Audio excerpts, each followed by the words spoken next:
कहानी तुर्की या United Nations के हिसाब से कहें तो तुर्की की कहानी बताएं उससे पहले नक्शा जान लीजिए।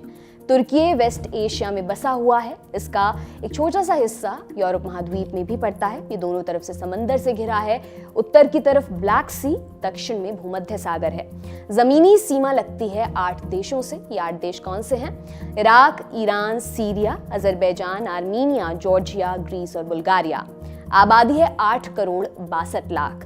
तुर्की का समय भारत से 2.5 घंटा पीछे है। जब वहां 12 बजते हैं तो अपने यहाँ बजते हैं 2:30। तुर्की की राजधानी अंकारा है और यहीं से मुल्क की सरकार चलती है। नई दिल्ली से अंकारा की दूरी लगभग 4200 किलोमीटर है। अंकारा राजधानी तो है, लेकिन सबसे बड़ा और सबसे ऐतिहासिक शहर है इस्तांबुल। अपने बाजारों, अपने खान पान के लिए काफी मशहूर है। ये शहर 1453 से 1922 तक ऑटोमन साम्राज्य की राजधानी रहा। यहीं से खिलाफत यानी खलीफा का राज चलता था। खलीफा पूरी दुनिया के मुसलमानों के नेता माने जाते थे। पहले विश्व युद्ध में ऑटोमन साम्राज्य की हार हुई। 1923 में आधुनिक तुर्की की स्थापना हुई। अतातुर्क बने पहले राष्ट्रपति। उन्होंने तुर्की को सेकुलर घोषित किया, आधुनिकता को बढ़ावा दिया। वो ताउम्र राष्ट्रपति रहे और आधुनिक तुर्की के सबसे महान नेताओं में गिने गए। 1938 में उनकी मौत हो गई। 1939 में दूसरा वर्ल्ड वॉर शुरू हुआ। तुर्की अधिकांश समय तक न्यूट्रल रहा।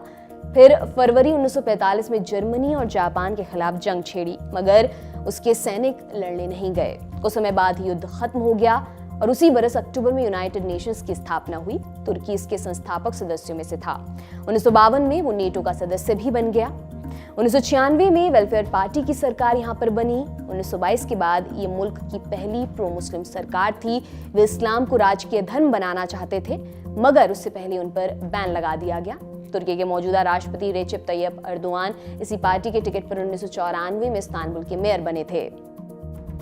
तुर्की की करेंसी का नाम लीरा है। इंटरनेशनल मॉनेटरी फंड के मुताबिक यहाँ की जीडीपी $1 ट्रिलियन से थोड़ी ज्यादा है। भारतीय करेंसी में लगभग 83 लाख करोड़ रुपए। प्रति व्यक्ति आय लगभग 10 लाख रुपए है, भारत से 4 गुना से भी ज्यादा। निर्यात 2021-22 में लगभग 72,000 करोड़ रुपए। आयात 2021-22 में लगभग 16,000 करोड़ रुपए। भारत क्या निर्यात करता है? पेट्रोलियम उत्पाद, खनिज तेल, लोहा, इस्पात आदि। तुर्की से क्या क्या आयात करता है? क्रूड पेट्रोलियम, इलेक्ट्रिक मशीनरी, कीमती पत्थर, आभूषण, न्यूक्लियर रिएक्टर्स, बॉयलर्स के पार्ट्स आदि। 1948 में डिप्लोमेटिक संबंध स्थापित हुए। तुर्की में भारत का दूतावास अंकारा में है। पंडित नेहरू 1960 में तुर्की के दौरे पर जाने वाले पहले भारतीय प्रधानमंत्री बने। मौजूदा प्रधानमंत्री नरेंद्र मोदी सिर्फ एक बार तुर्की गए हैं, साल 2015 में।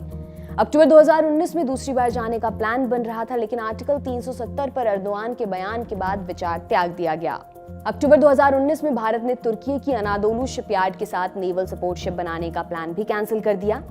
जम्मू कश्मीर के मुद्दे पर तुर्की पाकिस्तान को सपोर्ट करता है और इस वजह से भारत के साथ तनाव बना रहता है।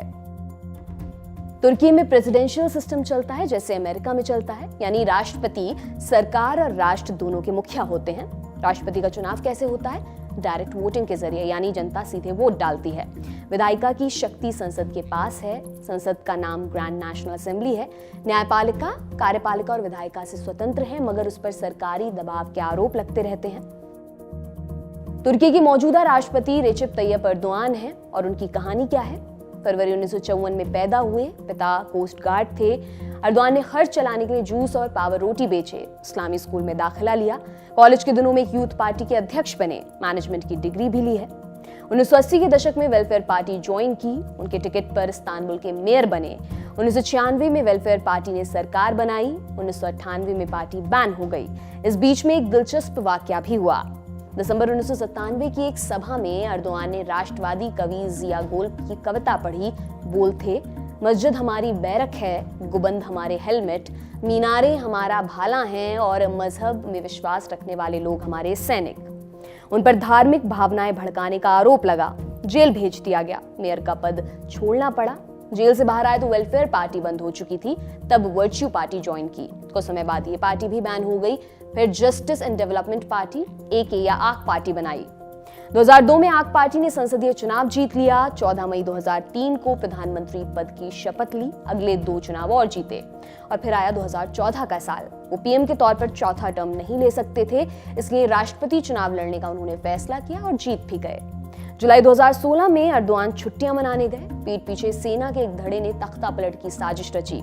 आनन फानन में अर्दोआन ने देश को संबोधित किया, लोगों को सड़कों पर उतरने के लिए कहा। जनता उतरी भी, तख्ता पलट नाकाम रहा। अर्दोआन निरंकुश हो गए। फिर उन्होंने पूरा सिस्टम ही बदल दिया, प्रधानमंत्री का पद खत्म कर दिया। इसके बाद राष्ट्रपति सरकार और राष्ट्र दोनों का मुखिया बन गया। 2018 में नई व्यवस्था में पहला राष्ट्रपति चुनाव हुआ। इसमें अर्दोआन ने आसानी से जीत दर्ज कर ली। 2023 के राष्ट्रपति चुनाव में उन्हें केमाल कोर्डोग्लू नामक नेता से टक्कर मिली। केमाल महंगाई कम करने, शरणार्थियों को वापस भेजने, लोकतंत्र की तरफ लौटने जैसे वादों के साथ पॉपुलर हो रहे थे। उन्होंने 6 पार्टियों के साथ गठबंधन भी किया था। गठबंधन के नेता के तौर पर उनकी जीत तय मानी जा रही थी, मगर दूसरे राउंड की वोटिंग में अर्दोआन ने केमाल को बड़ी आसानी से हरा दिया।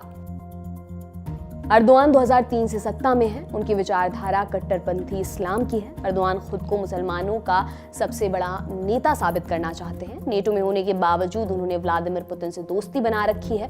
ब्लैक सी ग्रीन डील में उन्होंने मध्यस्थ की भूमिका भी निभाई। जम्मू कश्मीर के मसले पर अर्दोआन भारत के खिलाफ बोलते रहे हैं। आर्टिकल 370 हटाने का विरोध किया था। सितंबर 2022 में समरकंद में एससीओ समिट के दौरान अर्दोआन और पीएम मोदी की मुलाकात हुई थी। तब से दोनों नेता आमने सामने नहीं बैठे हैं। फरवरी 2023 में तुर्की में आए भूकंप में भारत ने बढ़ चढ़कर मदद की थी, ऑपरेशन दोस्त के तहत। फिर भी मार्च 2023 में यूएन में तुर्की ने पाकिस्तान के समर्थन में जम्मू कश्मीर का मसला उठाया था।